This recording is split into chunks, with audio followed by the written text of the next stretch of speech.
우리 민족의 명절인 추석 연휴에도 불구하고 오늘도 주님의 몸된 아름다운 꿈의 교회에서 성삼위 하나님께 영광을 지키고 예배드리는 사랑하는 모든 믿음의 가족 여러분들 위해 우리 하나님이 약속하신 하늘의 위로와 소망의 말씀이 충만하게 임하시는 복된 이 시간이 되실 수 있기를 간절히 소원합니다. 아름다운 꿈의 교회는 2019년 신앙의 주제를 성도와 신앙으로 정하고 매주일 우리에게 주시는 하나님의 말씀 속에서 오늘 이 시대 우리 그리스도인들에게 있어서 가장 올바른 신앙은 어떤 신앙이 되어야 하는가에 대해서 말씀을 통해서 배우고 있습니다. 오늘은 우리가 읽은 본문 말씀인 신약성경 누가복음 18장 9절에서 14절의 말씀을 통하여 예수님이 가르쳐 주시는 기도에 대한 교훈으로 말씀의 은혜를 나누고자 합니다. 오늘 우리가 읽은 본문 말씀이 신약성경 누가복음 18장 9절에서 14절에 기록된 말씀의 내용은 하나님의 선민이라는 신앙적 특권 의식 속에서 살아가는 바리새파 출신의 한 유대인과 당시 유대인들이 반역자로 로마의 앞잡이라고 손가락질하며 말 그대로 쓰레기 취급을 하고 있는 세리, 즉 오늘로 말하면 세무공무원 출신의 한 사람이 예루살렘 성전에서 기도하는 모습을 놓고 예수님께서 자신의 제자들에게 하나님이 받으시는 기도는 어떤 기도이며 하나님이 원하시는 기도자의 자신은 어떤 자세가 되어야 하는가에 대해 가르쳐주고 계시는 말씀이라고 할 수 있습니다. 좀 더 구체적으로 말씀드리자면 오늘 본문 말씀의 내용은 이러합니다. 어느 날 두 사람이 하나님께 기도드리기 위하여 예루살렘 성전으로 올라갑니다. 오늘 본문 말씀인 누가복음 18장 10절에서는 당시의 상황을 이렇게 기록하고 있습니다. 두 사람이 기도하러 성전에 올라가는데 하나는 바리새인이요 하나는 세리라라고 기록하고 있습니다. 오늘 본문 말씀 10절을 보면 두 사람 중 한 사람은 당대 유대인들 중에서도 명문가문으로 추앙받던 바리새파에 속한 유대인으로 기록되어 있습니다. 여러분도 잘 알고 계시겠지만은 유대인들은 하나님의 선민으로 선택받은 민족이라는 우월감이 대단한 민족입니다. 그러한 유대인 중에서도 바리새파 출신의 유대인이라면 유대인 중에서도 최대의 존경을 받는 유대인이라고 할 수 있겠습니다. 그런 바리새파 출신의 유대인이 하나님께 기도하기 위하여 지금 예루살렘 성전에 올라갑니다. 그런데 이 사람은 당시 유대인들이 가장 경멸하고 성전에 올라갑니다. 바로 이때 유대인과 달리 또 한 사람이 하나님께 기도하기 위하여 예루살렘에 올라갑니다. 그런데 이 사람은 당시 유대인들이 가장 경멸하고 저주했던 세리 출신의 사람임을 우리가 말씀을 통하여 알 수 있습니다. 당시 세리라고 하면 유대인들로부터 세금을 받던 사람입니다. 오늘로 말씀드리자면 세무공무원인데 세무공무원 중에서도 통행세를 받는 사람으로 보입니다. 예수님 당시 유럽을 비롯하여 팔레스타인 지역은 로마의 식민지 지배하에 놓여 있었습니다. 그런 까닭에 유대인들은 로마 황제로부터 많은 세금을 강요당해야만 했습니다. 하지만 유대인들은 모세의 율법에 정해진 대로 하나님께만 헌금하는 것이 하나님의 선민으로서 유대인의 본분이라고 여기고 있었습니다. 그런데 로마의 식민지하에 놓이면서 로마 황제에게 세금을 내야 한다는 것은 유대인들에게 있어서 하나님의 율법을 어기는 행위로 여겨졌던 것입니다. 당시 유대인들이 로마 황제에게 바치는 세금에 대해 얼마나 민감하게 여겼는지 신약성경 누가복음 20장 19절에서 25절의 말씀을 보면 유대의 제사장들과 서기관들이 예수님께 로마 황제에게 세금을 바치는 것이 옳은 행위인지 잘못된 행위인지에 대해 물어볼 정도로 세금 문제에 대해 심각한 회의감에 빠져 있었음을 알 수 있습니다.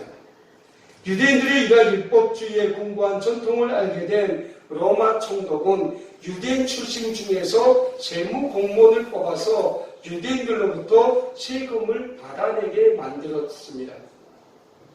그러다 보니 유대인들 중에서 세무공무원으로 발탁된 사람들은 유대인들로부터 민족의 배신자, 유대인으로 하여금 모세의 율법을 어기도록 만드는 죄인 중에 죄인의 직업을 받아야만 했습니다. 그런 죄인 중에 죄인으로 민족의 반역자로 손가락질을 받고 있던 세리 출신의 한 사람이 하나님께 기도하기 위하여 예루살렘 성전으로 올라갑니다. 자, 예루살렘 성전에 올라왔으니 두 사람이 하나님께 서로 기도를 합니다. 먼저 바리새인이 기도하는 내용이 오늘 본문 말씀 11절에서 12절의 말씀에 기록되어 있습니다. 오늘 본문 말씀 12절과 12절에서 이렇게 말씀하고 있습니다. 바리새인이 서서 따로 기도하여 이르되 하나님이여 나는 다른 사람들 곧 토색 불이 가늠하는 자들과 같이 아니하고 이 세리와도 같이 아니함을 감사하나이다. 나는 일회에 2번씩 금식하고 또 소득의 11조를 드리나이다 하고 라고 기록하고 있습니다. 다음으로 두 번째로 세리의 기도가 기록되어 있습니다. 오늘 본문 말씀 13절에 기록된 세리의 기도는 이런 기도입니다. 세리는 멀리 있어서 감히 눈을 들어 하나님을 쳐다보지도 못하고 다만 가슴을 치며 이르되 하나님이여 불쌍히 여기소서 나는 죄인이로소이다 하였느니라 라고 세리의 기도를 기록하고 있습니다. 사랑하는 여러분, 오늘 본문 말씀을 보면 두 사람의 기도 내용은 분명한 차이를 보이고 있습니다. 먼저 바리새인은 하나님 앞에 자기 자신의 우위를 나타내는 기도를 하고 있습니다. 즉 하나님의 선민으로서 유대인의 궁지와 자긍심 속에서 다른 사람들과는 분명히 다른 삶을 살고 있음을 기도로 나타내 보이고 있습니다. 세리가 이렇게 바리새인이 이렇게 기도하죠. 하나님이여 나는 다른 사람들 곧 토색 불이 가늠하는 자들과 같이 아니하고 이 세리와도 같이 아니함을 감사합니다라고 기도하고 있다는 거예요. 어찌 보면 오늘 본문 말씀에 기록된 바리새인의 기도는 시작부터 다른 사람과 달리 하나님을 잘 믿을 수 있는 믿음의 삶을 주신 데 대한 감사의 기도처럼 보여집니다. 어찌 보면 오늘 이 시대를 살고 있는 우리 그리스도인들이 하나님 앞에 하고 싶은 기도의 멘토가 아닌가라는 생각될 정도로 멋있고 훌륭한 기도의 시작으로 보입니다. 바리새인은 계속해서 기도합니다. 하나님 저는 일주일에 2번씩 금식 기도를 하고 소득의 11조를 하나님께 드립니다. 라고 기도합니다. 사랑하는 여러분, 오늘 본문 말씀에 보여지는 바리새인의 기도는 우리 믿는 사람들이 늘 하나님 앞에 하고 싶은 기도의 멘토처럼 훌륭하고 아주 신앙적으로 세련된 기도처럼 보일 정도로 멋있고 훌륭한 기도입니다. 하지만 반대의 세리의 기도는 어떤 기도입니까? 세리의 기도는 하나님 저는 죄인입니다. 하나님 저를 불쌍히 여겨 주시옵소서라는 기도입니다. 세리는 눈물을 흘리며 눈을 들어 하나님의 성전을 바라보지도 못하며 하나님께 가슴을 치며 통곡하며 기도하고 있습니다. 하나님 저는 죄인입니다. 하나님 저를 불쌍히 여겨 주시옵소서. 너무나도 다른 두 사람의 기도를 보시며 예수님께서는 자신의 제자들에게 이런 말씀을 하십니다. 오늘 본문 말씀 14절의 말씀입니다. 내가 너희에게 이르노니 이에 저 바리새인이 아니고 이 사람이 의롭다 하심을 받고 그의 집으로 내려갔느니라 라고 말씀하고 있습니다. 얼핏 보면 하나님의 성민이요 하나님 앞에서 신앙생활을 잘하고 있는 바리새인이 의롭다 하심을 받아야 하는 것이 마땅한 이치인데 예수님께서는 하나님 앞에서 눈물을 흘리며 가슴을 치며 죄인이라고 고백과 함께 용서하심의 기도를 드린 세리가 하나님으로부터 의롭다 하심을 받았다고 말씀하고 있습니다.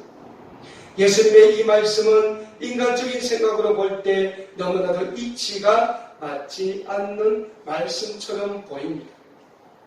하지만 바리새인과 세리의 기도를 조금만 우리가 성경적인 관점에서 본다면 예수님께서 왜 세리의 기도를 긍정적으로 평가하셨는지 알 수 있게 될 것입니다. 사랑하는 여러분, 그렇다면 여기에서 과연 바리새인의 기도는 어떤 기도였기 때문에 예수님께서는 바리새인의 기도가 하나님께서 의롭다 하심을 받지 못한 기도라고 평가하셨을까요? 먼저는 바리새인은 하나님의 성민이라는 상습적인 우월감에서 비롯된 기도를 하나님 앞에 드렸다는 사실입니다. 즉 바리새인의 기도를 유대인들의 오랜 신앙적 관점에서 비롯된 습관적 기도임을 예수님께서는 적나라하게 평가하셨던 것입니다.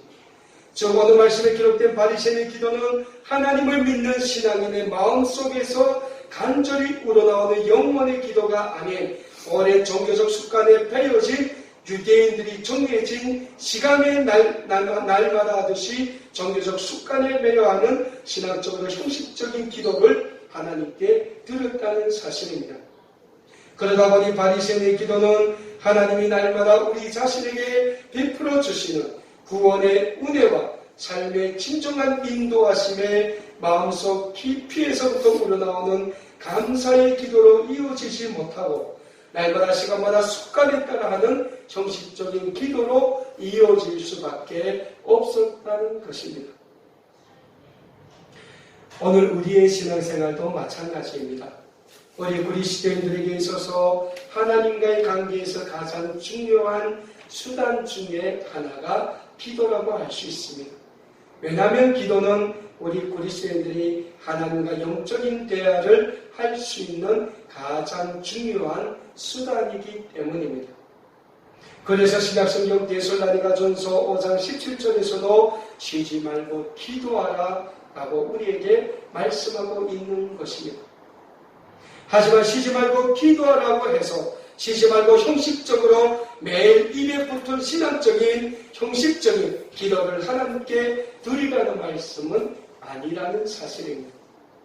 예수님께서 우리에게 말씀하시는 기도는 날마다 순간마다 우리에게 베풀어 주시는 하나님의 은혜에 대한 감사와 그래서 하나님의 은혜에 우리의 마음과 뜻과 목숨까지 다하여 보답하겠다는 결심이 우리의 마음속 깊은 곳에서부터 우러나오는 영적인 감사와 결단의 기도를 하나님께 드리라는 말씀입니다.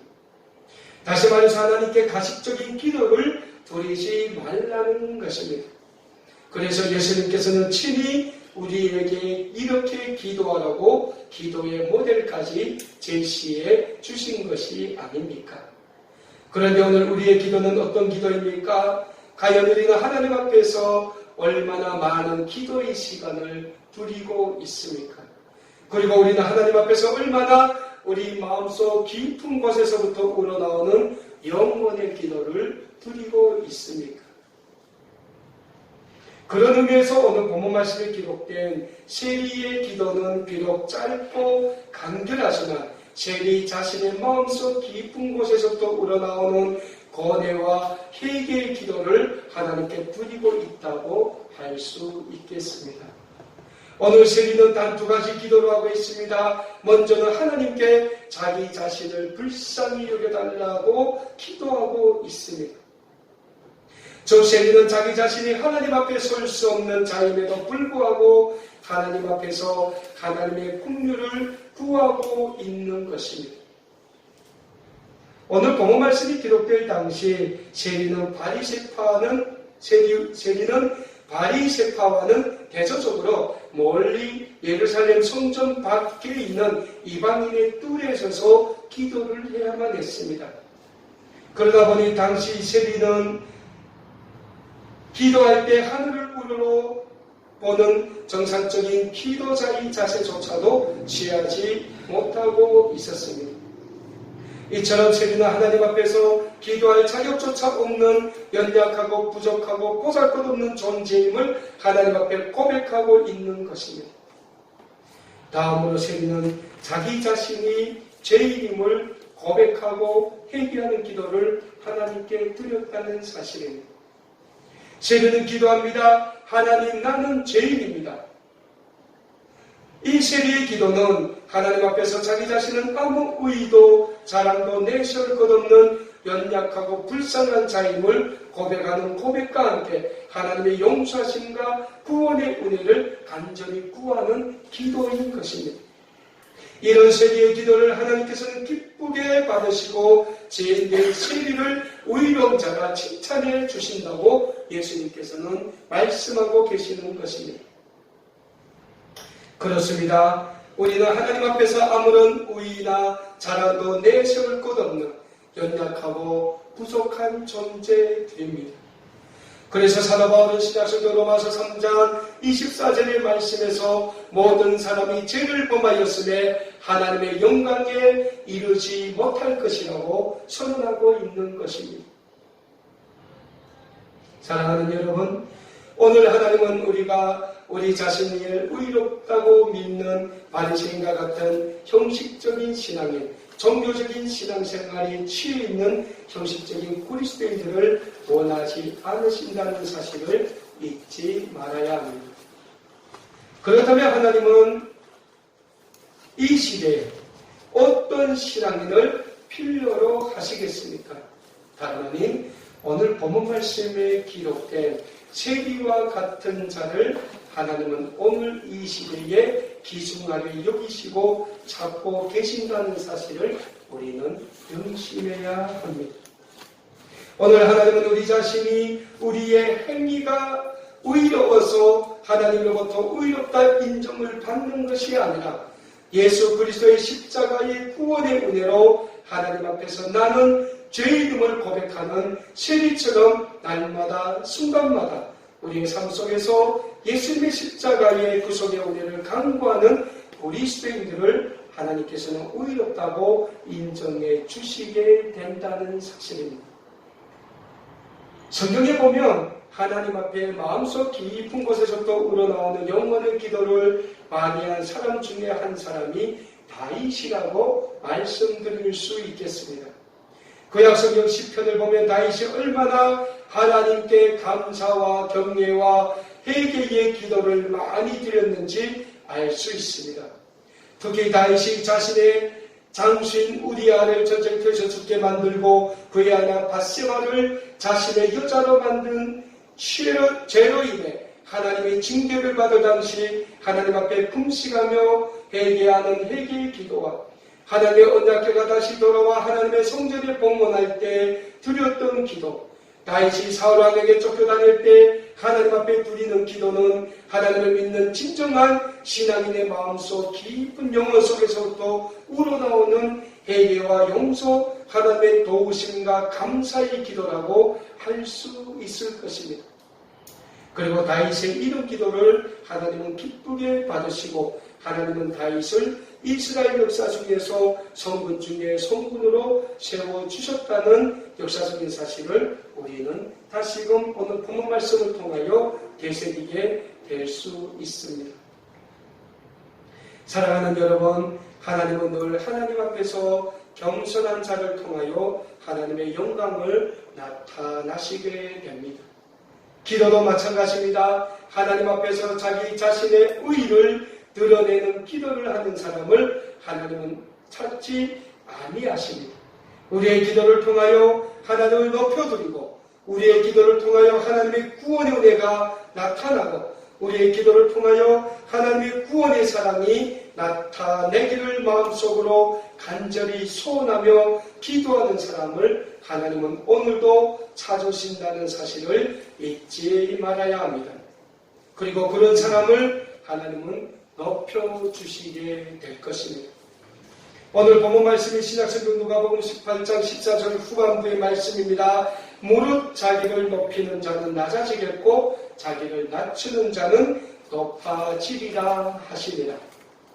늘 하나님 앞에서 겸손한 자세로 우리의 부족한 삶을 고백하고 회개하며 하나님의 용서와 자비하심을 위한 기도, 우리 자신의 부족하고 겸손한 삶을 통하여 하나님의 구원의 역사, 하나님의 축복의 은혜를 이 땅에서 증거하는 중보자의 삶을 살게 해달라고 기도하는 기도의 사람이 되심으로 하나님의 영광을 이 땅에 나타내시는 빛과 소금의 삶을 사시기에 힘쓰시는 우리 아름다운 꿈에게 모든 믿음의 가족 여러분들이 되실 수 있기를 우리 주님의 이름으로 간절히 소원합니다. 기도하겠습니다. 자비의 용서의 하나님 아버지, 늘 하나님 앞에서 부족하고도 연약한 삶을 삶에도 불구하고 우리 자신의 의를 나타냄을 용서하여 주시옵소서. 늘 우리의 자신, 자만과 교만을 깨뜨려 주시고 온전히 하나님 앞에서 낮은 자의 삶을 살게 하여 주시옵소서. 우리의 기도가 낮은 자의 기도가 될 수 있도록 성령님 은혜를 베풀어 주시옵소서. 예수님의 이름으로 기도드리옵나이다. 아멘.